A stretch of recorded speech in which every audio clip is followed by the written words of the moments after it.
సహోదరి సహోదరులారా, మీకు శుభవార్త.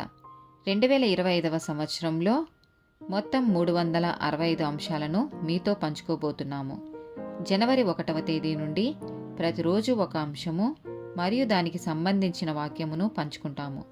దయచేసి ఆ వాక్యములను వినండి, ధ్యానించండి మరియు ఆశీర్వదించబడండి. దయచేసి సబ్స్క్రైబ్ చేయండి మరియు మీ స్నేహితులతో పంచుకోండి. ధన్యవాదాలు.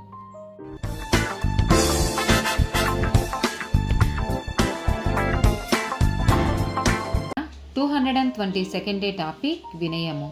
మత్తయి సువార్త 5వ అధ్యాయము 5వ వచనము. మీ సహనమును సకల జనులకు తెలియబడనీయుడి, ప్రభు సమీపముగా ఉన్నాడు. కీర్తనల గ్రంథము 37వ అధ్యాయము 11వ వచనము. దీనులు భూమిని స్వతంత్రించుకుందురు, బహుక్షేమము కలిగి సుఖించెదరు. సామెతల గ్రంథము 16వ అధ్యాయము 32వ వచనము. పరాక్రమశాలి కంటే దీర్ఘశాంతము గలవాడు శ్రేష్ఠుడు. పట్టణము పట్టుకొను వాని కంటే తన మనస్సును స్వాధీనపరచుకునివాడు శ్రేష్ఠుడు. మత్తయి సువార్త 11వ అధ్యాయము 28, 29 వచనాలు. ప్రయాసపడి భారము మోసుకొనుచున్న సమస్త జనులారా, నా యొద్దకు రండి, నేను మీకు విశ్రాంతి కలగచేతును.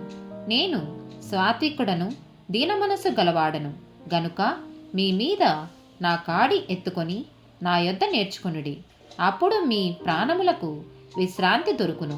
కొలసీలకు రాసిన పత్రిక 3వ అధ్యాయము 12వ వచనము. కాగా దేవుని చేత ఏర్పరచబడిన వారును పరిశుద్ధులను ప్రియులైన వారికి తగినట్లు మీరు జాలిగల మనస్సును, దయాలుత్వమును, వినయమును, సాత్వికమును, దీర్ఘశాంతమును ధరించుకునుడి. యాకోబు రాసిన పత్రిక 1వ అధ్యాయము 21వ వచనము.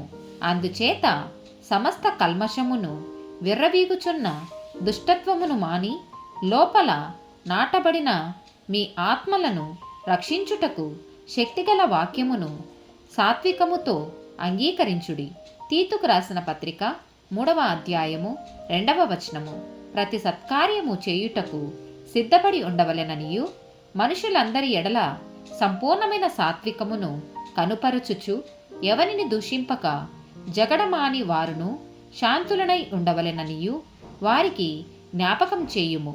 ఎఫెసీలకు రాసిన పత్రిక 4వ అధ్యాయము 2వ వచనము. మీరు పిలువబడిన పిలుపునకు తగినట్లుగా దీర్ఘశాంతముతో కూడిన సంపూర్ణ వినయముతోనూ సాత్వికముతోనూ నడుచుకొనవలెను. ఆమేన్.